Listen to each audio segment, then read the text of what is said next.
Hi గారు, welcome to our channel. ప్రస్తుతం మనతో పాటు దాము బాలాజీ గారు సీనియర్ జర్నలిస్ట్ ఉన్నారు. వారితో ఒకసారి మాట్లాడదాం. సార్ నమస్కారం.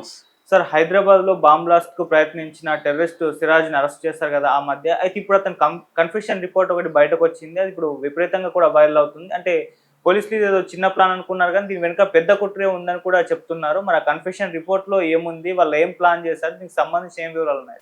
హైదరాబాద్ లో బాంబ్ బ్లాస్ట్ ప్లాన్ చేసిన ఇద్దరు కుర్రాళ్ళు దొరికింది వాస్తవం. ఆ దొరికిన తర్వాత వాళ్ళని కోర్టుకు పెట్టారు. కోర్టు రిమాండ్కి విధించింది. దాని తర్వాత వాళ్ళని కస్టడీకి తీసుకున్నారు.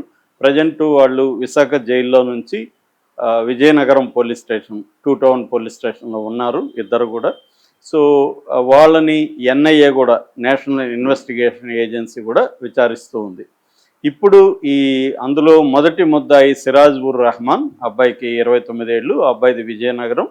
సో ఆ అబ్బాయి కన్ఫెషన్ రిపోర్టు బయటకు వచ్చింది. అంటే పోలీసులకు ఇచ్చిన వాంగ్మూలం ఏదైతే ఉంటుందో ఆ వాంగ్మూలం బయటకు వచ్చింది. ఆ వాంగ్మూలంలో చాలా సంచలనమైన విషయాలు అతను చెప్పాడనేది ఇప్పుడు బయటకు వచ్చింది. ఒక రకంగా షాకింగ్గా ఉంది అది. ఎందుకంటే చాలా చిన్నదేమో ఇది అనుకున్నారు ఇప్పటివరకు, కానీ వాళ్ళు హైదరాబాద్లో రైల్వే స్టేషన్లు పేల్చేయాలి, అట్లాగే ముంబై, ఢిల్లీ లాంటి నగరాల్లో కూడా బాంబు పేలుళ్ళు ప్లాన్ చేశారు అనే వార్త ఇప్పుడు వైరల్ అవుతుంది. అసలు ఆ కన్ఫెషన్ రిపోర్ట్లో ఏముంది, ఇప్పటివరకు ఈ కేసులో సాధించిన పురోగతి ఏంటి అనే విషయాలు మనం చూద్దాం.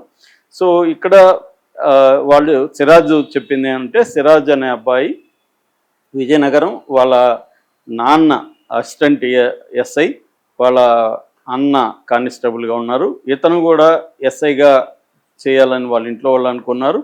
సో ఇతను ఎస్ఐ పరీక్షలకు ప్రిపేర్ అవ్వడానికి, కోచింగ్ తీసుకోవడానికి సికింద్రాబాద్ ఏరియాకి వచ్చాడు. అక్కడ వేరే ఫ్రెండ్స్తో కలిసి రూమ్లో ఉంటూ కోచింగ్ తీసుకుంటున్నాడు, గ్రూప్ 2 కోచింగ్.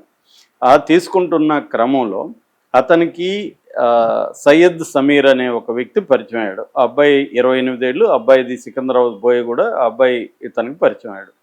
సో వీళ్ళిద్దరి పరిచయంతో వీళ్ళిద్దరు కలిసి ఏం చేశారంటే, ఈ ముస్లింల మీద దాడులు జరుగుతున్నాయి ఇండియాలో.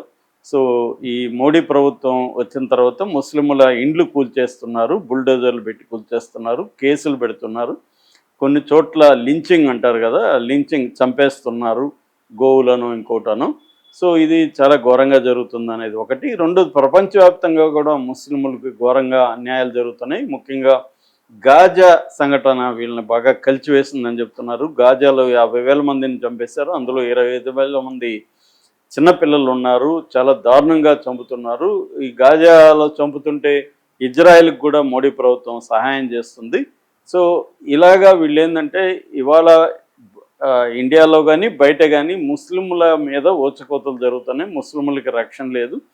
దీనికి మనం ఏమైనా చేయాలి అన్న దీంట్లోకి వెళ్ళారు. అక్కడి నుంచి వీళ్ళు ఆన్లైన్లో సెర్చ్లు చేయడం అవన్నీ చేశారు. దాంతోపాటు అల్ హింద్ ఇతిహాదుల్ ముస్లిమాన్ అనే ఒక అహిమ్ అంటారు, అహిమ్ అనే ఒక ఆర్గనైజేషన్ కూడా వీళ్ళు స్టార్ట్ చేశారు. ఇందులో వీళ్ళు కొంతమందిని కాంటాక్ట్ చేశారు. కర్ణాటక, తర్వాత మహారాష్ట్ర ఇలాంటి ప్రాంతాల నుంచి కూడా వాళ్ళు కొంత రిక్రూట్ చేసుకున్నట్టుగా ఈ సంస్థలకి చెప్తున్నారు. సో అట్లాగే వీళ్ళకి కొంత సౌదీలో ఈ అబ్బాయికి సిరాజ్కి కాంటాక్ట్స్ వచ్చాయి.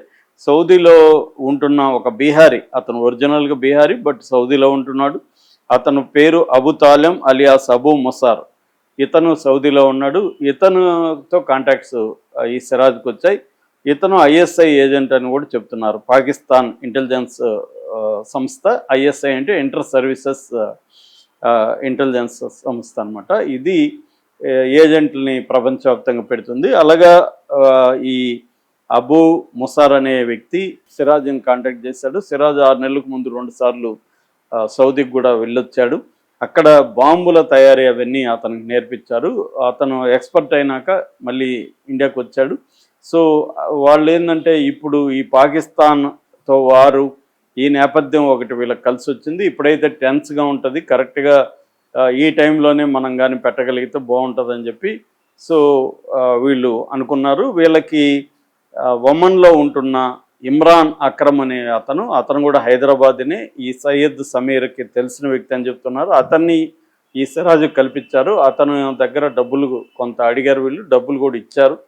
సో దాని తర్వాత వీళ్ళు సెల్ఫ్ రాడికలైజేషన్, అంటే విపరీతంగా ఈ ఇస్లామిస్ట్ లిటరేచర్ చదవడం, వాళ్ళ అంటే జిహాదీ లిటరేచర్ అంటారు, అంటే మా పవిత్ర యుద్ధం చేయాలి మనం, ముస్లింలకు వ్యతిరేకుల మీద యుద్ధం చేయాలన్న ఒక లిటరేచర్ అంతా కూడా వీళ్ళు చదివి సెల్ఫ్ రాడికలైజ్ అయ్యారు.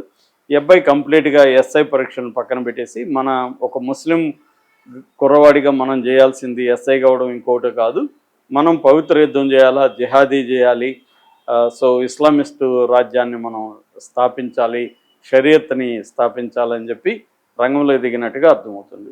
సో దిగి యాక్షన్లోకి దిగారు. దీనికి సంబంధించి కొన్నేమో కమర్షియల్ సైట్స్ ఉంటాయి కదా మన, వాటిలో నుంచి కొన్ని తీసుకురావడం, అంటే ammonium nitrate, potassium chloride, sulphur, ammonium powder, ఇవి కొన్నారు. కొన్నేమో మన అమెజాన్ నుంచి, అంటే కొన్ని కనెక్టింగ్ వైర్సు, తర్వాత రిమోట్ సెల్స్, ఇవన్నీ కొన్నారు. వీళ్ళ ప్లాన్ ఏంటంటే టిఫిన్ బాక్స్ బాంబులు పెట్టాలనేది వీళ్ళు ప్లాన్ చేసుకున్నారు. సో వీటిని టెస్ట్ చేయడానికి సమీర్ కూడా అక్కడికి వెళ్ళాడు. రంపచోడవరం వీళ్ళిద్దరూ వెళ్ళి అక్కడ ఫారెస్ట్ లోపలికి వెళ్ళి కొన్ని టెస్ట్ చేశారు. అవి కరెక్ట్గానే ఉన్నాయనుకున్నారు. దాని తర్వాత యాక్షన్ ప్లాన్ రంగంలో దిగారు. మిగతా కర్ణాటక నుంచి, తర్వాత మహారాష్ట్ర నుంచి కూడా ఇంకొక 4 వచ్చారు. సో ఈ 6 మందికి ఈ సమీర్ అనే అబ్బాయి రూమ్స్ చూపించడం, వీళ్ళకి అవసరమైన ట్రావెల్ అవన్నీ ప్రొవైడ్ చేయడం, లాజిస్టిక్స్ ప్రొవైడ్ చేయడం ఈ అబ్బాయి చేశాడు. సో ఇందులో ఒక బ్యాచ్ ఏమో వెళ్ళి రెక్కి చేయాలి, ఎక్కడెక్కడ పెట్టచ్చు, జన సమర్థం ఎక్కడ ఉన్నాయని.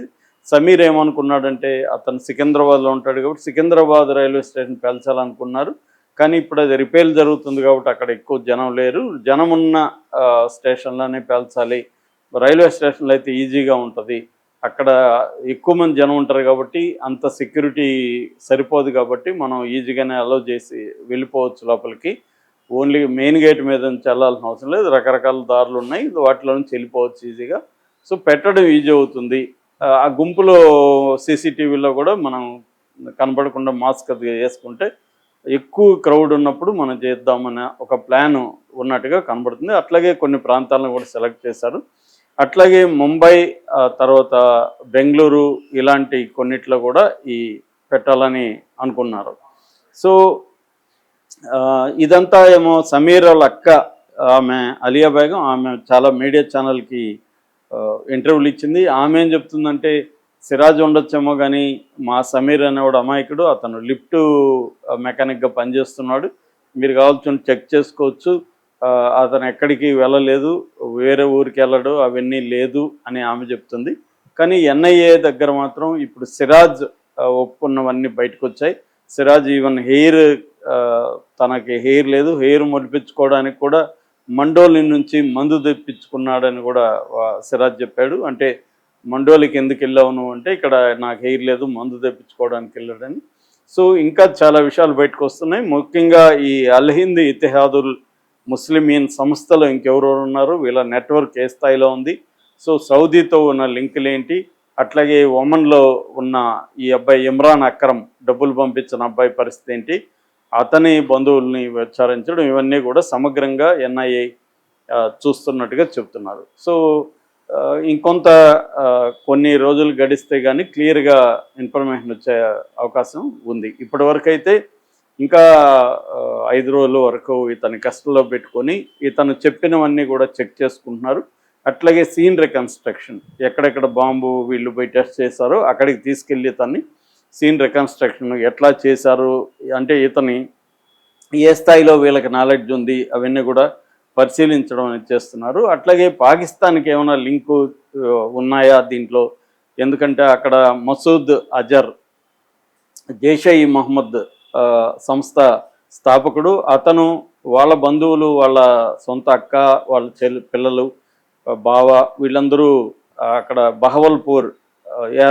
బహవల్పూర్ అటాక్ మీద జరిగినప్పుడు ఆపరేషన్ సింధూర్లు వాళ్ళు 10 మంది చనిపోయారు. దానికి నిరసనగా అతను ఒక ఉర్దూలో లెటర్ రిలీజ్ చేశాడు. అందులో మోడీని, మన దేశాన్ని తీవ్రంగా హెచ్చరించాడు. సో అందువల్ల ఇక్కడ స్లీపర్ సెల్స్, ఇక్కడ ఓవర్ గ్రౌండ్ వర్కర్స్ టీమ్స్ ఇవన్నీ యాక్టివేట్ అయినట్టుగా చెబుతున్నారు. అందులో వీళ్ళకి కూడా ఏమన్నా కనెక్షన్ ఉందా, ఈ విషయాలని కూడా ఎన్ఐఏ పరిశీలిస్తున్నట్టుగా తెలుస్తుంది. Okay sir, thank you so much.